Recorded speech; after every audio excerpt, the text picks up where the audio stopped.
हाय नमस्कार, प्रणाम पहला छोटू को मेरा ढेर सारा प्यार। तो दोस्तों उम्मीद करती हूँ कि सब अच्छे होंगे और हम भी अच्छे हैं और क्या कहें उतने अच्छे भी नहीं हैं। और आज बहुत दुःख हो रहा है हमको, बहुत दर्द महसूस हो रहा है। क्या करें, अंदर से दिल बहुत रो रहा है। भगवान करे ऐसा किसी के साथ ना हो। और आज हम बागेश्वर और उत्तराखंड वालों के लिए बहुत ही बुरी खबर है, बहुत ही दुखद खबर है। और बने रहिए वीडियो में और पता चल जाएगा आपको, और बने फर्स्ट से लेकर लास्ट तक वीडियो को ज़रूर देखें।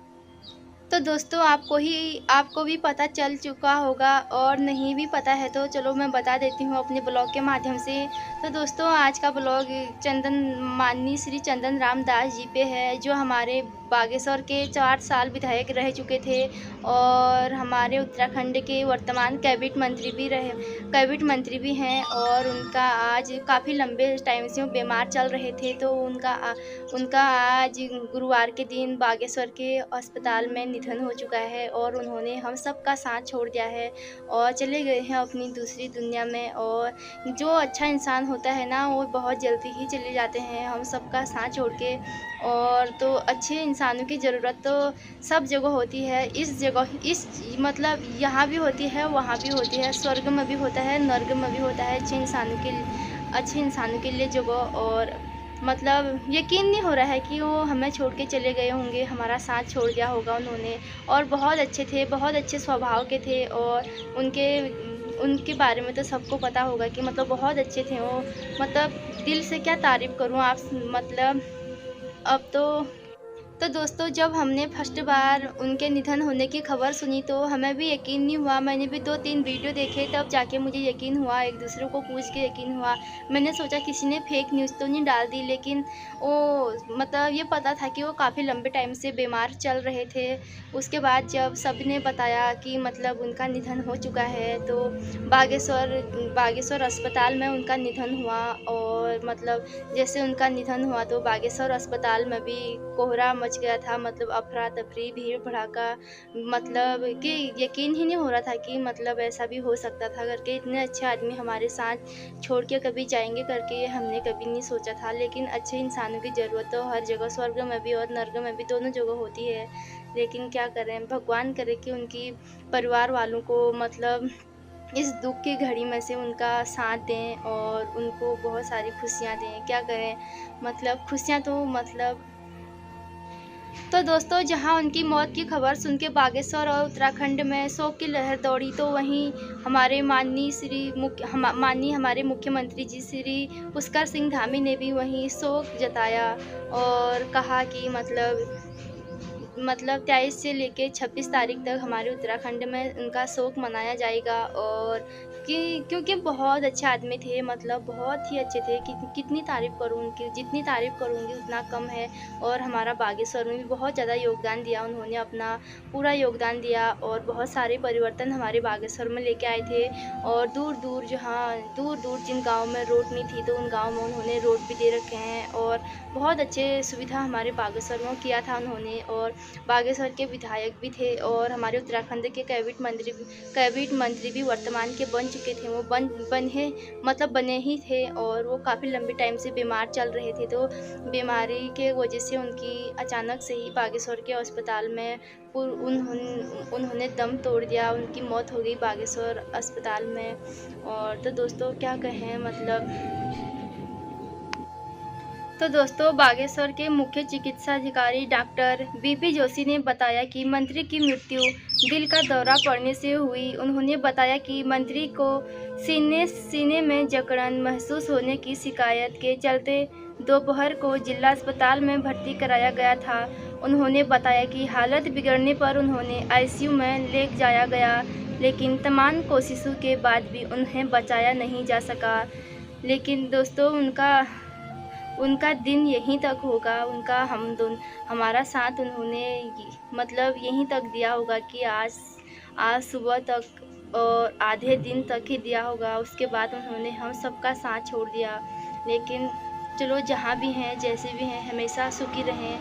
और भगवान उनकी आत्मा को शांति प्रदान करें। ओम शांति, ओम शांति, ओम शांति। क्या कभी अंबर से सूर्य बिछड़ता है, क्या कभी बिन बाती दीपक जलता है, क्या कभी अंबर से सूर्य बिछड़ता है, क्या कभी बिन बाती दीपक जलता है। कसी है ये अनहोरी हर आँख हुई नम, छोड़ गया जो तू कैसे जिएंगे हम। तू ही किनारा, तू ही सहारा, तू ही हमारा सूरज, तू ही तारा। जय जयकारा, जय जयकारा, स्वामी देना साथ हमारा। जय जयकारा, जय जयकारा, स्वामी देना साथ हमारा। तो दोस्तों मैं उनको अपने ब्लॉग, अपना एक छोटे से ब्लॉग के माध्यम से अपने दिल से उनको श्रद्धांजलि अर्पित करने जा रही हूँ और श्रद्धांजलि अर्पित कर रही हूँ मैं उनको। और तो दोस्तों मेरे इस वीडियो को बहुत ज़्यादा से ज़्यादा शेयर करें। और मैंने उनके लिए एक सॉन्ग भी गाया था, क्या कभी बिन बाती दीपक जलता है वाला सॉन्ग भी गाया था मैंने उनके लिए, और अपने दिल से श्रद्धांजलि अर्पित कर दी है मैंने उनको। और तो दोस्तों बहुत ही अच्छा इंसान थे, बहुत ही अच्छे स्वभाव के थे, और मतलब व्यक्तित्व उनका बहुत अच्छा था, और हमेशा हमारे बागेश्वर और हमारे उत्तराखंड के बारे में ही सोचते थे। लेकिन क्या करें, मतलब साथ, मतलब ज़िंदगी ने साथ छोड़ दिया उनका। और तो जहाँ भी रहें अच्छे से रहें। और हमें भी बहुत ज़्यादा दुख हो रहा है, बहुत बुरा लगा हमें भी ये न्यूज़ सुन के, ये खबर सुन के हमें भी बहुत बुरा लगा। और जिसने मतलब जिसको भी पता नहीं है उनको भी बहुत बुरा लगेगा। और 4 साल हमारे बागेश्वर के विधायक रहे, और बागेश्वर वालों ने, हमारे बागेश्वर वालों ने फिर भी उनको इस साल भी बहुत अच्छे फुल बहुमतों से जिताया था, क्योंकि मतलब इतने अच्छे इंसान थे वो। 4 साल कभी मतलब 4 साल से मतलब हमारे बागेश्वर में विधायक हैं वो। तो दोस्तों हमारे चंदन राम दास जी ने 1980 में से अपना राजनीतिक करियर शुरू किया था, और हमारे बागेश्वर में पूरा अपना फुल योगदान दिया था। और तो उन बागेश्वर वालों ने भी उनको 4 बार विधायक बना दिया था, और वो भी हमारे बागेश्वर ज़िले में 4 बार विधायक रह चुके हैं। और तो हमारे उत्तराखंड में माननीय कैबिनेट मंत्री भी हैं, माननीय कैबिनेट मंत्री के पद पे अभी कार्यरत थे मतलब। और तो दोस्तों बीजेपी को इससे बड़ा झटका और कुछ नहीं मिल सकता है। बीजेपी को बहुत बड़ा झटका लग गया है, और बहुत दुख की बात है। और क्योंकि बहुत अच्छे शांति स्वभाव के इंसान थे, और बहुत ही अच्छे थे, बहुत ही अच्छा योगदान हमारे उत्तराखंड में दिया था उन्होंने, और आगे को देने जा रहे थे। लेकिन किस्मत और कुछ हालातों ने उनका साथ अभी छोड़ दिया है, और वो बागेश्वर में ही अपनी जन्मभूमि बागेश्वर में ही उन्होंने अपनी अंतिम सांस छोड़ी। इसी को जन्मभूमि कहते हैं। जय हिंद, जय उत्तराखंड। जनपद अल्मोड़ा के द्वाराहाट के ग्राम कांडे में मेरा जन्म हुआ है। हम 7 भाई 2 बहनें थी, इस बीच मेरे 3 भाई नहीं हैं। मेरी प्राथमिक शिक्षा ग्राम कांडे के कक्षा 4 तक आम के पेड़ के नीचे हुई है। उसके बाद मैंने कक्षा 5 में वहाँ सुरेखेत प्राइमरी स्कूल में मैंने पढ़ा, और कक्षा 6 से मेरी शिक्षा MB inter college Haldwani, graduation मैंने MB degree college Haldwani, post graduation मैंने नैनीताल डिग्री कॉलेज से, और मैंने 2-2.5 साल LLB की लखनऊ विश्वविद्यालय से। उसके बाद मैंने खादी और ग्रामोद्योग आयोग से, नासिक से और बॉम्बे से 1 साल का प्रबंधकीय डिप्लोमा लिया है, जो मैंने खादी और ग्रामोद्योग के क्षेत्र में काम करने के लिए 1980 में मैं बागेश्वर आया। 80 में मैंने अपना काम शुरू किया। खादी, ग्रामोद्योग, समाज कल्याण, शिक्षा के क्षेत्रों में मैंने अपना बागेश्वर का सामाजिक जीवन प्रारंभ किया। आज ईश्वर की कृपा से मुझे, बागनाथ की कृपा से मुझे 97 से 2000 तक नगर पालिका के चेयरमैन के रूप में, 2007 से 12 में पहली बार विधायक बनने का मौका मिला। 12 से 17 के बीच में मैं दोबारा विधायक बना, और 17 से 5 साल के लिए तिबारा मुझे इस क्षेत्र से विधायक बनने का मौका मिला। 2010-11 में मैं संसदीय सचिव के रूप में मुझे राज्य मंत्री का दर्जा मिला। 2 बार मैं विधानसभा के अनुसूचित जनजाति कमेटी का चेयरमैन रहा। 1 बार मैं पराक्रम कमेटी का चेयरमैन रहा और कई समितियों का मैं सदस्य होने के नाते मुझे सेवा का मौका मिला। माँ बाबू ने अनपढ़ रहने के बावजूद भी हमको उच्च शिक्षा ग्रहण की, अभाव में जीकर भी उन्होंने हम सब लोगों को आगे पढ़ाने का काम किया। उनका मैं आजीवन आभारी, आजीवन ऋणी रहूँगा। देखिए, माँ बाप तो प्रेरणा स्रोत रहते ही हैं, मगर मेरे जीवन का सबसे ज़्यादा जो प्रेरणा स्रोत रहे, एक मेरे गुरु थे देवकीनंदन पांडे जी, जो कम्युनिस्ट विचारधारा से थे। और प्रारंभ से मैं भी नौजवान सभा में था और नौजवान सभा के साथ भूपेश गुप्ता जी, जो सबसे बड़े लीडर थे, उनके साथ मैंने 2 मीटिंगें ज्वाइन करी जब मैं छोटा 11-12 में पढ़ता था। मैंने कलकत्ता का अधिवेशन और नागपुर का अधिवेशन किया और सबसे ज़्यादा मैं अपने जीवन में बाबा साहब अम्बेडकर को अपना आदर्श के रूप में मानता हूँ कि अभाव में भी बाबा साहब ने बहुत बड़ी शिक्षा लेके, देश और दुनिया में सबसे ज़्यादा शिक्षा लेके गरीबों को समता मूलक समाज की स्थापना करके गरीबों को आगे आने का लक्ष्य प्रदान किया था। और वही लक्ष्य हमारा भी है, जितना भी अपने जीवन में गरीबों की सेवा की जा सके, गरीबों का भला की जा सके, मैं इससे इंस्पायर्ड हूँ। मेरे जीवन में बहुत से राजनीतिक आए और अलग अलग क्षेत्रों में आए, मगर अटल बिहारी वाजपेयी जी का जो जीवन है, अटल बिहारी वाजपेयी जी की जो कल्पना है, जो उनका शानदार इतिहास रहा है, वो हमारे जीवन में सबसे ज़्यादा फलीभूत हुआ है। उसके बाद नरेंद्र मोदी जी का नेतृत्व आया और नरेंद्र मोदी जी के नेतृत्व के कारण आज पूरा देश विश्व में भारत का जो सम्मान है, आप उसको देख रहे हैं। उन्होंने बागेश्वर में मुनार में एक छोटी सी बिस्कुट की फैक्ट्री, जो आजीविका के माध्यम से जो आज लोगों को काम दे रही, रोज़गार का काम दे रही है, अपने मन की बात में बागेश्वर जनपद का नाम लेकर मैं समझता हूँ बागेश्वर जनपद को भी मोदी जी ने गौरवान्वित करने का काम किया है। मैं उनसे भी बहुत ज़्यादा विचारधारा से मैं उनका सम्मान करता हूँ। देखिए, मेरे जीवन में तो हमेशा चुनौती रही।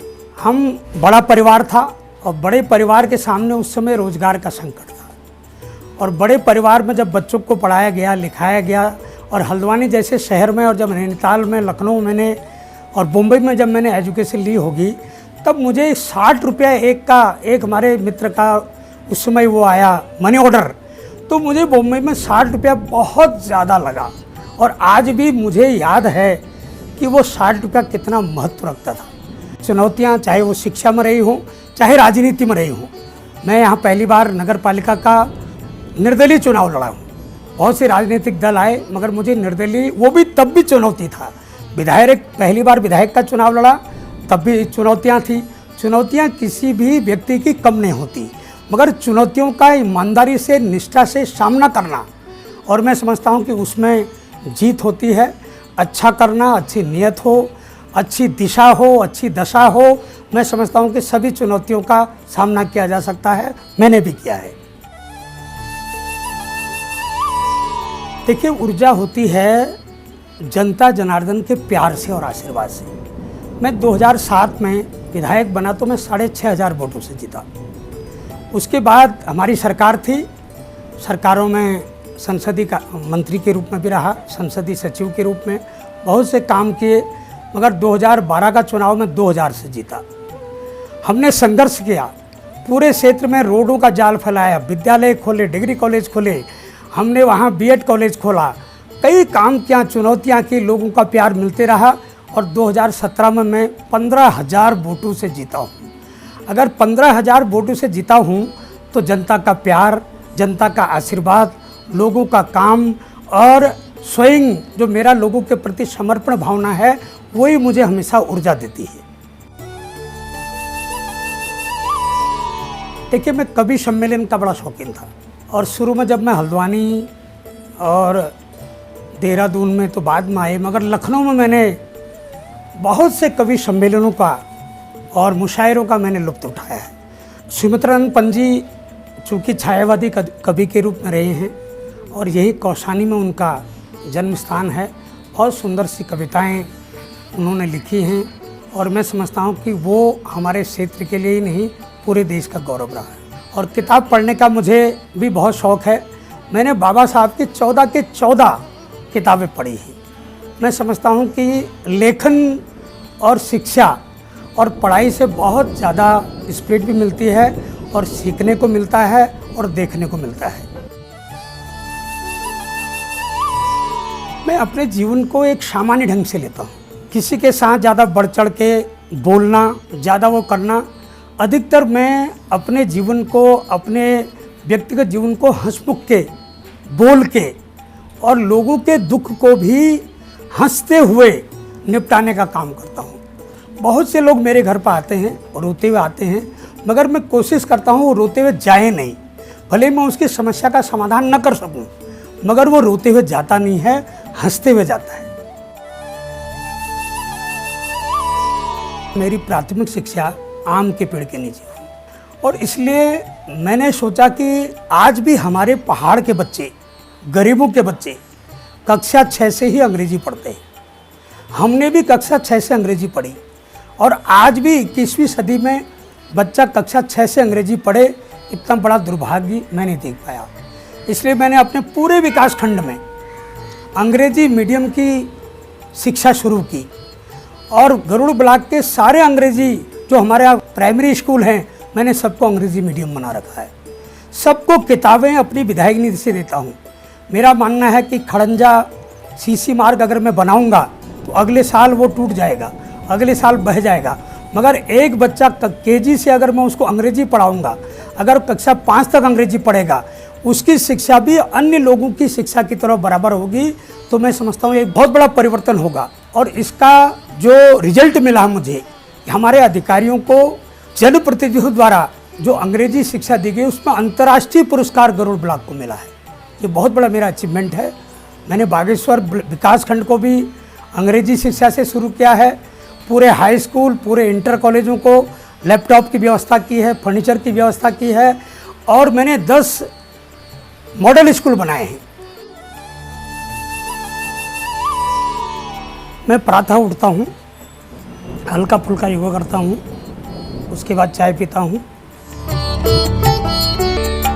उसके बाद अखबार पढ़ता हूँ और मैं समझता हूँ कि 7 साढ़े 7 के बाद मेरे घर में लोगों का आना शुरू हो जाता है और मैं बिना किसी औपचारिकता के मैं उनसे मिलता हूँ, जन लोगों की समस्याएं सुनता हूँ, जो निदान हो सकती है वो करता हूँ और उसके बाद फिर जो कार्यक्रम दिनचर्या सुबह की बनी रहती हैं, आज यहाँ मीटिंग है, आज यहाँ कोई रोड का उद्घाटन है, आज कोई बैठक है, आज पार्टी की बैठक है, वो दिनचर्या सुबह से शाम तक हमारा चालू रहता है। मैं भगवान को बहुत मानता हूँ। भगवान को सब मानते हैं, मगर जो पूजा पाठ 1 आध घंटा लोग करते हैं, मैं उतना नहीं करता हूँ। मैं सुबह ज़रूर पूजा करता हूँ और 10 मिनट में सारे देवताओं को एक बार याद करके और अपना परिवार की, क्षेत्र की सुख शांति के लिए, अपने शरीर के सुख शांति के लिए भगवान से प्रार्थना करता हूँ। उसके बाद मैं शुरू हो जाता हूँ। मगर मेरी पत्नी का योगदान धार्मिक क्षेत्र में बहुत है। मैं समझता हूँ कि वो बहुत तसल्ली से पूजा करती हैं, डेली पूजा करती हैं और कहते हैं कि पत्नी का जो पूजा होती है उससे पति को भी और परिवार को भी उसका फल मिलता है। उसका मुझे पूरा फल बराबर मिला हुआ है। देखिए, मेरे जीवन में बहुत सी घटनाएं हुई हैं और मैं समझता हूँ कि एक बार तो जब मैं चेयरमैन था, मेरी स्थिति, तबीयत बहुत ज़्यादा ख़राब थी और मुझे ऑल इंडिया में मैं भर्ती हुआ। मुझे एक साथ 20 बोतल खून चढ़ाया गया। डॉक्टरों ने ये कहा कि आदमी को आप जिंदा कैसे लाए, मगर जैसे जैसे मुझे खून चढ़ रहा था और मुझे उम्मीद नहीं थी कि मैं दोबारा मुझे ज़िंदगी मिलेगी, मगर भगवान की कृपा से मैंने अपने क्षेत्र में लगभग 450-500 मंदिर बनाए हैं। ये बागनाथ के मंदिर का भी सौंदर्यीकरण, सभी चीज़ें मैंने अपने कार्यकाल में की हैं और मेरे को भगवान ने इतनी बड़ी शक्ति दी, मुझे तिबारा जीवन दिया। कई बार ऐसी मेरी घटना मेरे जीवन में हुई है, मगर प्रभु ने मेरी लाज रखी है। लोगों की भी दुआएं थी कि इनको ज़िंदगी मिले और वो ज़िंदगी मिली है। मैं जब एमएलए हुआ 2007 में, मेरे विधानसभा क्षेत्र में लगभग 15 से 20% सड़कें बनी थी। और आज मैं सौभाग्यशाली हूँ कि मेरे विधानसभा क्षेत्र में 95% सड़कें बनी हैं। मेरी 215 ग्राम सभाएँ हैं, मात्र 5 ग्राम सभाएँ रोड से मोटर मार्ग से छूटी हैं। 210 ग्राम सभाओं को मैंने रोड से जोड़ने का काम किया है। प्रत्येक हाई स्कूल, प्रत्येक इंटर कॉलेज को मैंने रोड से जोड़ने का काम किया। मैंने गरुड़ डिग्री कॉलेज बनाया, बागेश्वर मैंने बीएड कॉलेज खोला, मैंने एमकॉम खोला, मैंने एमएससी खोला, मैंने यहाँ योगा का विषय खोले, बहुत से संगीत के साथ मैंने नए विषय डिग्री कॉलेज में खोले। मैंने जिला अस्पताल बनाया, मैंने ट्रामा सेंटर बनाया है यहाँ, मैंने यहाँ ब्लड बैंक बनाया है और पूरे जनपद के सभी अस्पतालों में डॉक्टर लाने का काम किया है। गरुड़ में मैंने सुंदर सिंचाई विभाग की झीलें बनाई है, पॉलिटेक्निक बनाया है, आईटीआई बनाए हैं, बहुत से ऐसे काम किए हैं। मैं समझता हूँ यहाँ पर घाट बना है और अभी आने वाले समय में मेरा सीवर लाइन बन रही है। इस बागनाथ मंदिर का भी बड़ा सौंदर्यीकरण होने वाला है। मतलब मेरे विधानसभा क्षेत्र में लगभग 95% बड़े काम हो गए हैं। छोटे काम होते रहते हैं, चलते रहते हैं। विकास निरंतर होने वाली गति है, परंतु जो मुख्य काम है मेरे क्षेत्र के, उन कामों को मैंने शिक्षा, स्वास्थ्य और परिवहन पर सबसे ज़्यादा फोकस किया, वो मैंने पूरा करने का काम किया। जब मैं पार्टी में आया तो माननीय भगत सिंह कोश्यारी जी ने मुझे बहुत सपोर्ट किया। उसके बाद जैसे जैसे हम आगे बढ़े, हमने अपने कार्य से, अपने व्यवहार से और अपनी कार्यकुशलता से पूरे नेतृत्व के सामने एक ऐसा विश्वास किया कि मुझे दोबारा 2012 और 17 में टिकट मांगने के लिए कहीं जाने की ज़रूरत नहीं पड़ी। लोग तो टिकट मांगने जाते थे, मैं अपने क्षेत्र में काम करता था, टिकट मुझे घर आके ही मिल जाता था। यानी भगतदा ने मेरे जीवन में एक टर्निंग पॉइंट के माध्यम से एक नया उजाला किया और उसका फ़ायदा उठाकर मैंने जनता के बीच में प्यार बढ़ाकर अपना कार्यों से, अपने व्यवहार से मैंने ऐसी पकड़ बनाई। आज राजनीति में सब कुछ अच्छा देखने को मिल रहा है।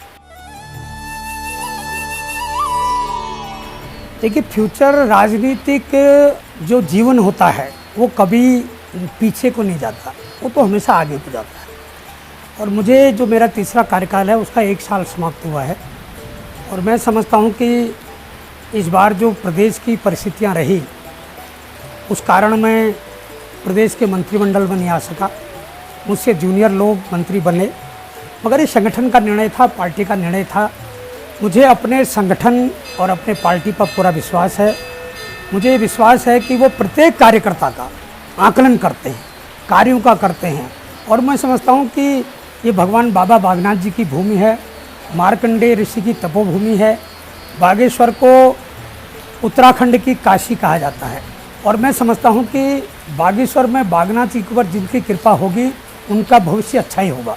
मेरे पिताजी भी मुझ पर अपना प्रभाव स्पष्ट रूप से छोड़ते हैं, क्योंकि बचपन से उनको देख के हम लोग मोटिवेट हुए हैं, उनको देख के इंस्पायर हुए हैं। और एक बड़ा बेटा होने के नाते मैंने उनके लंबे संघर्षशील जीवन को भी मैंने उनको बहुत अच्छे तरीके से देखा है। बहुत संघर्ष करके आज यहाँ पर पहुँचे हैं और एक सफल राजनीतिक के रूप में भी वो यहाँ जाने जाते हैं। 4 भाई बहन हम लोग हैं, हमको अच्छा पढ़ाया उन्होंने हमें अच्छी शिक्षा दी और हर चीज़ में हर वक्त हमारे साथ खड़े रहे। कभी लोग उनसे हमारी जब तुलना करते हैं तो हम कहते हैं कि अगर हम उनसे उनका 1% भी अगर हम बन पाए तो अपने आप को सौभाग्यशाली समझेंगे, क्योंकि उन्होंने जो भी अपने जीवन में कमाया है, जो भी उन्होंने अचीव किया है, वो बहुत इंस्पायर करने वाला है। और मैं चाहता हूँ कि हम उनके जैसे बने। विधायक जी आज बागेश्वर में एक चित परिचित नाम है और विशेषकर जैसे रोड हैं, अस्पताल हैं, अस्पताल में डॉक्टर की कमी है या पुलें हैं, कोई हमारा जनपद ऐसा नहीं रहा है जहाँ पर कोई काम नहीं हुआ है। इस विधानसभा क्षेत्र में जितने भी विकासपरक कार्य हुए हैं वो माननीय विधायक हमारे चंदन राम दास जी के ही श्रेष्ठ कार्यकुशलता का परिणाम है कि आज बागेश्वर विधानसभा सभी विधानसभाओं में सर्वश्रेष्ठ विधानसभा घोषित होने जा रही है। एजुकेशन उन्होंने विद्यालय का उच्चीकरण के साथ साथ बागेश्वर जो राजकीय स्नातकोत्तर महाविद्यालय है उसमें अनेकों जो है विभाग उन्होंने खोले हैं। जैसे बीएड यहाँ पर उन्होंने खोला है और योगा का उन्होंने यहाँ पर खोला है और एमएससी यहाँ पर उन्होंने जो है उनके प्रयास से खुली है और अभी आगे आने वाले समय में वो रोजगार परक विषय यहाँ पर खोलने को तैयार हैं। यहाँ पे पर्वतीय क्षेत्र होने के नाते कभी यहाँ पे ओलावृष्टि हो जाती है, कभी जो है कि सूखा पड़ जाता है, तो यहाँ पे नुकसान तकरीबन अधिक से अधिक होता है। तो उन्होंने किसानों के बीच में जाके अपने फसलों को बीमा कराया ताकि जो फसल का नुकसान है उसकी भरपाई हो सके। जो उनमें एक बहुत बड़ी विशेषता है, लोगों के बीच में दुख में सुख में हमेशा आना जाना, और उनकी एक जो मेमोरी पावर है, जिस भी व्यक्ति से एक बार मिल लेते हैं उसे आप सालों में वो आप व्यक्ति उनसे मिले तो उसको तुरंत पहचान लेते हैं बाई नेम। शिक्षा के क्षेत्र में हम बागेश्वर को एक शिक्षा हब बनाने की जो उनकी सोच है, मैं चाहता हूँ विधायक जी इस कार्य को जल्दी प्राप्त करेंगे। विधायक जी की सबसे खास बात यह है, वो किसी भी चीज़ को, किसी भी संघर्ष को सफलता तक ले जाकर ही अपनी सांस लेते हैं। और बागेश्वर विधानसभा की जो बात है, चाहे शिक्षा की बात हो, सड़क की बात हो, स्वास्थ्य की बात हो, संचार की बात हो, हर मुद्दे में विधायक जी ने हर संघर्ष को सफलता तक पहुँचाया है। विधायक जी की सबसे खास बात यह है कि वो युवाओं को बहुत ज़्यादा प्रोत्साहित करते हैं। इंडियन स्टोरी एक बहुत बड़ा विषय है। इस देश में जिस हिसाब से इस समय digital India, skill India, make in India आ रहा है, और मैं समझता हूँ कि नौजवान देश है हमारा, नौजवानों के लिए आगे आने के लिए बहुत बड़ा जो कौशल विकास का इसमें हमारा काम आ रहा है। मैं समझता हूँ कि नौजवान उसमें आगे आएँ, अपनी आय बढ़ाएँ, अपने को इस भारत माँ के लिए समर्पित करें। चूँकि हमारा ये भारतवर्ष देश की सीमाओं से जुड़ा हुआ है, और हम उत्तराखंड के हैं, और हमारा सीमावर्ती इलाका है, और पूरा क्षेत्र जो मेरा बागेश्वर ज़िला है वो पूर्व फौजियों और फौजियों से जुड़ा हुआ है। इसलिए मैं चाहता हूँ कि जो हमारी इंडियन स्टोरी बने उसमें फौज और फौजियों का बहुत बड़ा जो योगदान हमारा है वो सबके लिए समर्पित हो।